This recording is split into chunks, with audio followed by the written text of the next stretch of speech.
پھر دیکھو کہ موسیٰ کو اس کی قوم میں سے چند نوجوانوں کے سوا کسی نے نہ مانا، فرعون کے ڈر سے اور خود اپنی قوم کے سربرآوردہ لوگوں کے ڈر سے، جنہیں خوف تھا کہ فرعون ان کو عذاب میں مبتلا کرے گا۔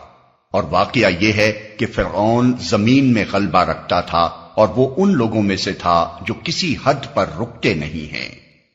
موسیٰ نے اپنی قوم سے کہا کہ لوگو، اگر تم واقعی اللہ پر ایمان رکھتے ہو تو اس پر بھروسہ کرو اگر مسلمان ہو۔